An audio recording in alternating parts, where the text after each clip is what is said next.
आर्या श्रीमती दुलारी Singh college के YouTube channel पर आप सबका स्वागत है। मैं आपको बीएड सेकेंड सेमेस्टर विज्ञान वर्ग के छात्रों के लिए जीव विज्ञान शिक्षण पढ़ाऊंगा। तो आज हम पाठ जो है 22 पढ़ेंगे। तो पाठ का पाठ्यक्रम है प्रदूषण। पिछले वीडियो में हम आपको इस पाठ में जल प्रदूषण, वायु प्रदूषण और मृदा प्रदूषण के बारे में बताए थे। आज हम आपको ध्वनि प्रदूषण और रेडियोधर्मी प्रदूषण के बारे में बताएंगे। आप सभी को इस लेक्चर में पढ़ाए गए पाठ का नोट्स तैयार करना है। तो चलिए शुरू करते हैं। आज का टॉपिक है ध्वनि प्रदूषण। तो आज का टॉपिक है ध्वनि प्रदूषण। तो ध्वनि प्रदूषण है क्या? यानी ध्वनि यानी जो है जब अवांछनीय ध्वनि उत्पन्न होती है तो वह अवांछनीय ध्वनि जो है मानव जीवन और मानव से संबंधित अन्य जीवों के शरीर पर जब उसका हानिकारक प्रभाव पड़ता है उसी को ध्वनि प्रदूषण कहते हैं। अब थोड़ा सा आप क्लियर हो जाइए कि सामान्य बातचीत की ध्वनि से जो तीव्र ध्वनि होती है पहले शोर कहलाती है। जो सामान्य बातचीत की ध्वनि से तीव्र ध्वनि होती है क्या कहलाती है? शोर। शोर एक अवांछनीय ध्वनि है। तो अतः शोर ही क्या होता है? ध्वनि प्रदूषण कहलाता है। यानी अब आपको क्लियर हो गया कि जो शोर होता है वही अवांछनीय ध्वनि होती है और वह अवांछनीय ध्वनि ही क्या कहलाती है? वह ध्वनि प्रदूषण के रूप में होती है। अब ध्वनि प्रदूषण के प्रमुख स्रोत क्या है? तो ध्वनि प्रदूषण के मुख्य स्रोत जो हैं निम्न हैं। पहली बात, यहाँ पर उद्योग धंधे या मशीनें। चूँकि जो उद्योग धंधे हैं, जो कारखाने वगैरह होते हैं या मशीनें होती हैं, इनमें क्या होती है? अवांछनीय ध्वनि उत्पन्न होती है। तो अवांछनीय ध्वनि यानी कहने में जिससे शोर होता है तो शोर ही क्या कहला रहा है? ध्वनि प्रदूषण कहलाता है। जैसे परिवहन के साधन दूसरी बात है, जैसे वायुयान यानी जहाज, रेलगाड़ी, मोटर, बस, इन सब से भी शोर होता है। यानी यह भी क्या होते हैं? ध्वनि प्रदूषण के स्रोत होते हैं। मनोरंजन के साधन जैसे cinema, transistor, tape recorder, television आदि, इन सब से भी क्या होता है? शोर उत्पन्न होता है। यानी यह भी क्या करते हैं? ध्वनि प्रदूषण उत्पन्न करते हैं। चौथी बात है यहाँ पर कि सामाजिक क्रियाकलाप जैसे दीपावली, दशहरा आदि त्योहारों तथा विवाह शादियों में पटाखे छुड़ाना। जब पटाखे छुड़ाते हैं तो उससे भी क्या होता है? तीव्र ध्वनि उत्पन्न होती है। चुनाव और हड़ताल आज के समय लाउड स्पीकरों द्वारा तेज आवाज़ में भाषण देना। जब तेज आवाज़ में भाषण देते हैं तो शोर उत्पन्न हो रहा है, यानी ध्वनि प्रदूषण हो रहा है। देवी देवताओं खुशी के लिए रात्रि जागरण। तो रात जागरण में भी क्या होते हैं कि वहाँ पर भी भजन कीर्तन होते हैं तो लाउड स्पीकर द्वारा जो होते हैं उसमें तीव्र ध्वनियाँ उत्पन्न की जाती है। तो यह सब क्या होते हैं? ध्वनि प्रदूषण के मुख्य स्रोत होते हैं। अब बात करते हैं ध्वनि प्रदूषण के क्या प्रभाव होते हैं। तो ध्वनि प्रदूषण मानव स्वास्थ्य पर विपरीत प्रभाव डालती है। होता क्या है कि जो ध्वनि प्रदूषण होती है इसका प्रभाव तो धीरे धीरे पड़ता है लेकिन अस्थायी बन जाता है। तो इसमें क्या होती है? कार्य करने की क्षमता घटाती है। तो ध्वनि प्रदूषण से होता क्या है कि कार्य करने की क्षमता, व्यक्ति में चिड़चिड़ापन आ जाते हैं और जो है बहरापन जो है इसमें धीरे धीरे आ जाता है। तो बात थोड़ा सा और आगे करते हैं। यहाँ पर बात जो है पहुँचे हैं कि शोर से या ध्वनि प्रदूषण से बहरापन भी होता है। हृदय रोग यानी हार्ट अटैक की भी संभावना बढ़ती है। तीव्र ध्वनि से भी हार्ट अटैक की संभावना आ जाती है। बेचैनी होती है, जैसे रोग हो जाते हैं।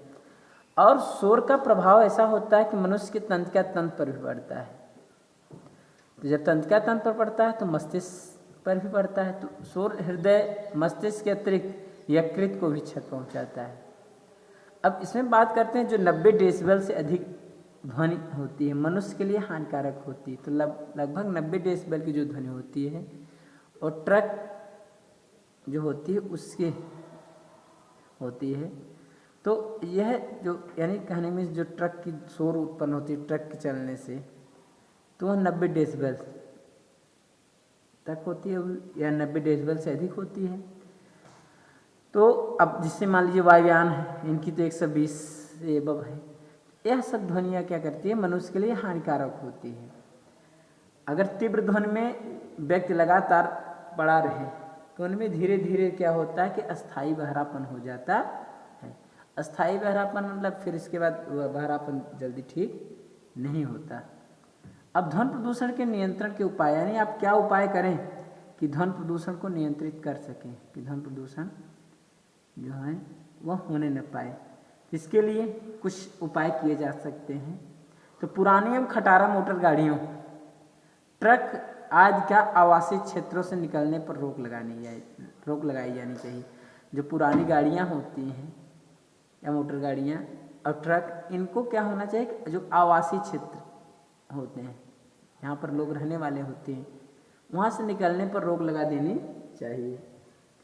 मोटर वाहनों से तेज ध्वनि वाले हार्नों के बजाने पर रोक लगानी चाहिए। जो मोटर वाहन होते हैं उससे तेज ध्वनियाँ उत्पन्न करने वाले जो हार्न के बजाने पर, उन पर क्या होना चाहिए, रोक लगा देनी चाहिए। कारखानों को शहर से दूर स्थापित करना चाहिए और अच्छी प्रकार के इंजनों का उपयोग किया जाना चाहिए। तो क्योंकि अच्छे प्रकार के इंजन होंगे तो कम ध्वनि उत्पन्न होंगे। एक बात और करना चाहिए, जिससे मान लीजिए कारखाने में लोग कार्य करने वाले जो कर्मचारी होते हैं उनको क्या करना चाहिए, कानों में रुई लगा करके काम करना चाहिए। अत्यधिक शोर वाले कारखानों में जल की व्यवस्था होनी चाहिए। तो वहाँ अगर जल रखे रहेंगे तो चूँकि जल से टकरा करके ध्वनि जो होते हैं कम उत्पन्न होती है। और मशीनों का उचित रख रखाव किया जाना चाहिए, यानी मशीनें जो होते हैं खटारा न होने पाए, यानी बेकार न होने पाए। जब पुरानी हो जाती है तो ध्वनि ज़्यादा करती हैं, उनका उचित रख रखाव किया जाना चाहिए। और विमान जो होते हैं, जो वायुयान होते हैं, उनको विशेष ढाल पर उतारा एवं चढ़ाया जाना चाहिए। जब विशेष ढाल पर उतारेंगे और चढ़ाएंगे जिससे जो होते हैं कम से कम शोर उत्पन्न होती। तो इस प्रकार से जो होते हैं ध्वनि प्रदूषण के नियंत्रण किया जा सकता है। अब बात करते हैं रेडियोधर्मी प्रदूषण की या विकिरण प्रदूषण की। रेडियोधर्मी प्रदूषण या विकिरण प्रदूषण। तो विकिरण प्रदूषण है क्या, तो ठोस, तरल या गैसीय पदार्थ में जहां अनायास ही अथवा अवांछनीय रेडियोधर्मी पदार्थ की उपस्थित होती है उसे रेडियोधर्मी प्रदूषण कहते हैं। आप कहीं भी स्थान पर, चाहे ठोस हो स्थान, चाहे तरल हो, चाहे गैसीय पदार्थ, वहाँ पर अगर अवांछनीय रेडियोधर्मी पदार्थ उपस्थित होते हैं तो उसे रेडियोधर्मी प्रदूषण कहते हैं। अब होता क्या है कि गत कुछ वर्षों में अनेक कारणों से मानवों ने अपने लाभ के लिए अनेक रेडियोधर्मी पदार्थों का प्रयोग प्रारंभ कर दिया है, पदार्थों का प्रयोग करना प्रारंभ कर दिया है। तो हुआ क्या कि जिससे मान लीजिए कि विद्युत उत्पादन में भी जो है रेडियोधर्मी पदार्थ का उपयोग किया जा रहा है, और नाभिकी जो होते हैं विस्फोट में भी रेडियोधर्मी पदार्थ उत्पन्न होते हैं।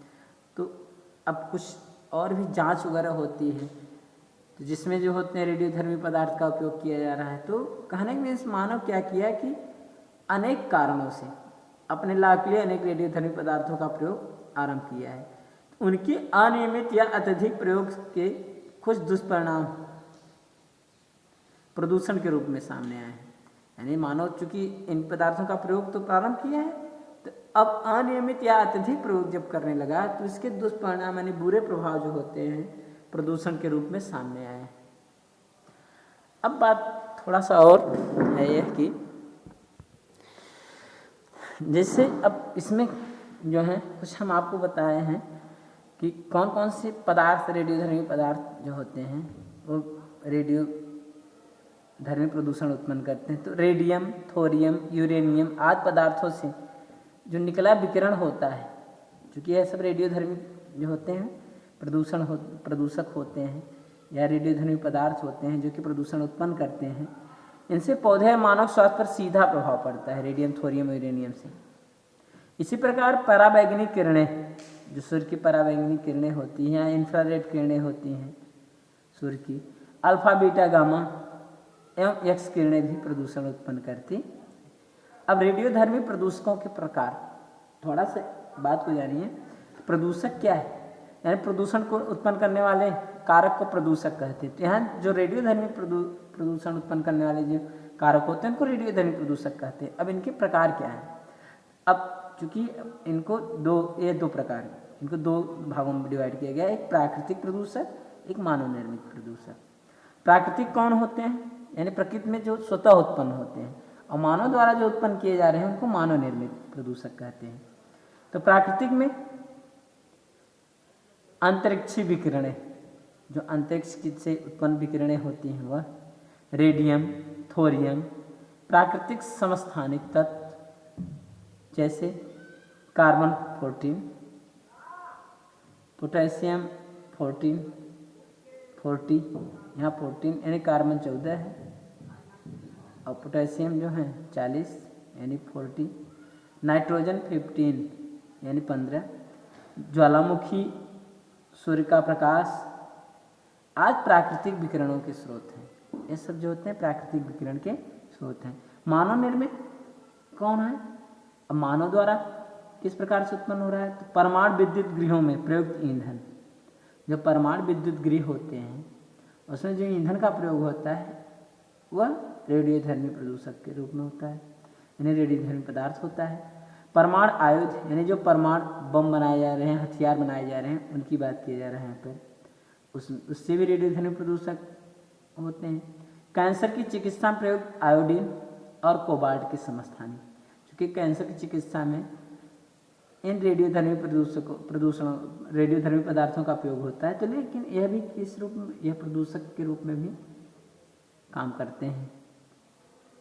तो आयोडीन और कोबाल्ट के समस्थानिक है, यानी आयोडीन 13 और कोबाल्ट 60।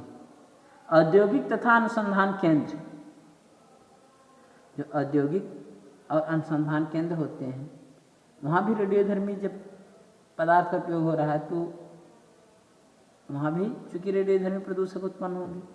एक्स किरणें आज मानव निर्मित विकिरण प्रदूषण के स्रोत होते हैं। ये सब किसके स्रोत होते हैं? विकिरण प्रदूषण यानी रेडियोधर्मी प्रदूषक के स्रोत होते हैं। अब बात करते हैं रेडियोधर्मी प्रदूषण के क्या बुरे प्रभाव पड़ते हैं, क्या इसके दुष्प्रभाव होते हैं। तो रेडियोधर्मी तत्वों से निकले विकिरणों की भेदन क्षमता उच्च होती है। जो रेडियोधर्मी तत्व होते हैं इनसे जो विकिरण उत्पन्न होती है उनकी भेदन क्षमता बहुत तीव्र होती है, उच्च होती है। यह सजीव कोशिकाओं में प्रवेश करके इनके डीएनए को विखंडित कर देते हैं या उत्परिवर्तित कर देते हैं। यानी चूंकि डीएनए क्या होता है, यही पैतृक लक्षणों को एक पीढ़ी दूसरी पीढ़ी में स्थानांतरित करता है। तो डीएनए को ही विखंडित कर देते हैं कौन? यही जो विकिरण रेडियोधर्मी पदार्थ होते हैं, या उनको बदल देते हैं, उत्परिवर्तित कर देते हैं, परिवर्तित कर देते हैं। तो इनमें गामा और एक्स किरणें अत्यंत हानिकारक होती हैं। कम आवृत्ति वाली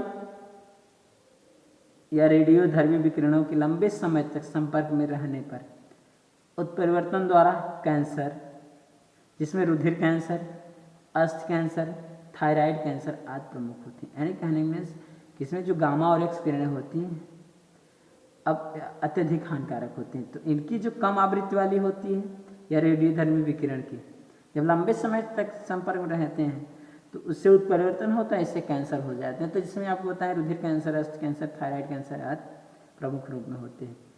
उच्च सक्रिय रेडियोधर्मी विकिरण के संपर्क में आने पर, यहाँ तो कम की बात किया गया, यहाँ अधिक की बात, कुछ मिनटों में उत्परिवर्तन के कारण बने विकृत प्रोटीनीकरण से मृत्यु हो जाती है। तो उससे जब उच्च जो होते हैं रेडियोधर्मी विकिरण होते हैं इसके संपर्क में क्या होता है, उत्परिवर्तन हुआ। तो उत्परिवर्तन से क्या हुआ, विकृत प्रोटीनीकरण हुआ। यानी प्रोटीन में क्या हो गया, विकृत उत्पन्न हुई है प्रोटीनीकरण में। तो इससे क्या होती है, व्यक्ति की मृत्यु भी हो जाती है। इसके अतिरिक्त और भी क्या होते हैं, तो अब और भी क्या दुष्प्रभाव होते हैं रेडियोधर्मी प्रदूषण के। तो यहाँ बताएं कि इसके अतिरिक्त परमाणु बमों के उपयोग के कारण उत्पन्न अनियंत्रित उष्मा से अल्प समयावधि में विशाल भूभाग जीवन विहीन हो सकता है।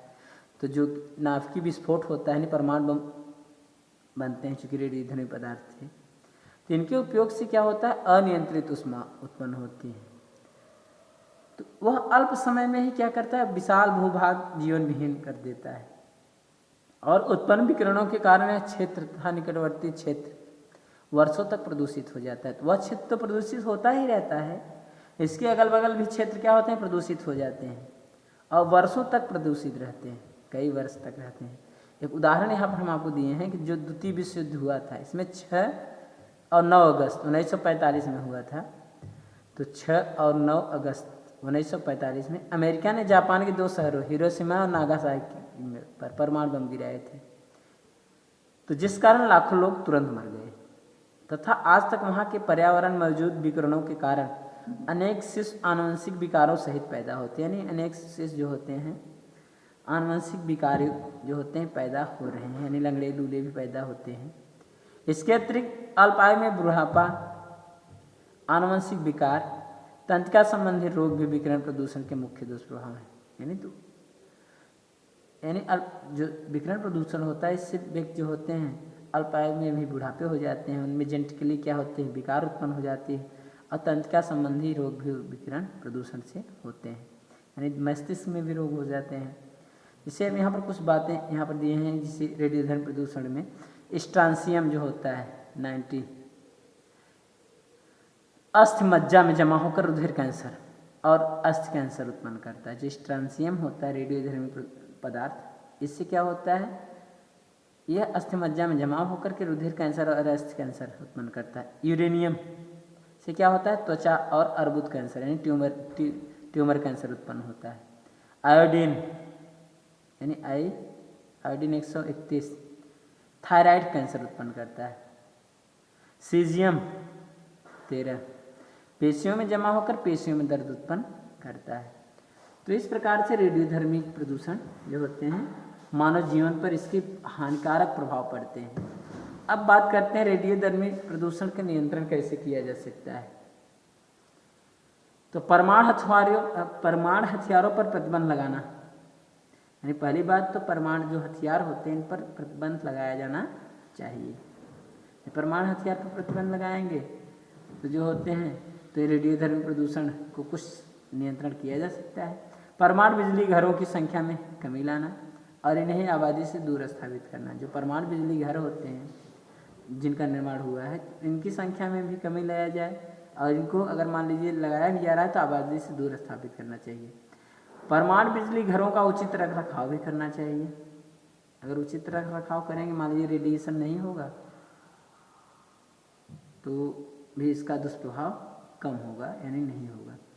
परमाणु बिजली घर और प्रयोगशालाओं से निकले रेडियोधर्मी अपशिष्ट पदार्थ का उचित निस्तारण करना, यानी जो परमाणु बिजली घर और प्रयोगशाला से रेडियोधर्मी अपशिष्ट पदार्थ यानी से जो मुक्त खराब पदार्थ उत्पन्न होते हैं निकलते हैं उनका उचित रूप में क्या होना चाहिए, निस्तारण कर देना चाहिए। तो इस प्रकार से रेडियोधर्मी प्रदूषण को नियंत्रित किया जा सकता है। अब बात करते हैं रेडियो एक्टिव विकिरण से बचाव, यानी रेडियोधर्मी जो प्रदूषक से क्या किस प्रकार से बचाव कर सकते हैं। तो जो भी नाभिकीय रिएक्टर होते हैं इनसे विकिरणों के विसरण को रोका जाना चाहिए, यानी इनके जो नाभिकीय रिएक्टर होते हैं उनसे जो विकिरण उत्पन्न होने वाले हैं, जो विसरित होने वाले हैं, उनको सबसे पहले रोका जाना चाहिए। रेडियो एक्टिव अपशिष्ट को तर्क संगत व सही ढंग से निवृत्त किया जाना चाहिए। जो रेडियो एक्टिव अपशिष्ट निकल रहे हैं उनको सही तरीके से सही ढंग से निवृत्त यानी निस्तारण किया जाना चाहिए। तीसरी बात, मानव प्रयोग के उपकरणों को रेडियोधर्मिता से मुक्त किया जाना चाहिए। जो मानव प्रयोग किए जा रहे हैं इस पर बहुत सारे इस उपकरण रेडियोधर्मिता से मुक्त कर देना चाहिए। परमाणु अस्त्रों का उत्पादन और प्रयोग भी प्रतिबंधित होना चाहिए और चश्मे आप लगाकर अल्ट्रावायलेट विकिरणों से भी बचना चाहिए। तो इस प्रकार से रेडियो एक्टिव विकिरण से बचाव किया जा सकता है। तो आज हम आपको जो है ध्वनि प्रदूषण और रेडियोधर्मी प्रदूषण के बारे में बताएं। आशा करते हैं आपको आज का वीडियो हमारा जो है अच्छे से समझ में आ गया होगा और आप इसे अच्छे से तैयार भी कर लेंगे। तो अगले वीडियो में हम आपको पर्यावरण के बारे में बताएंगे, जिसमें आपको वन उन्मूलन के बारे में बताएंगे और हरित जो है कच्छ प्रभाव के बारे में यानी ग्रीन हाउस इफेक्ट के बारे में और ग्लोबल वार्मिंग के बारे में बताएंगे। तब तक के लिए धन्यवाद।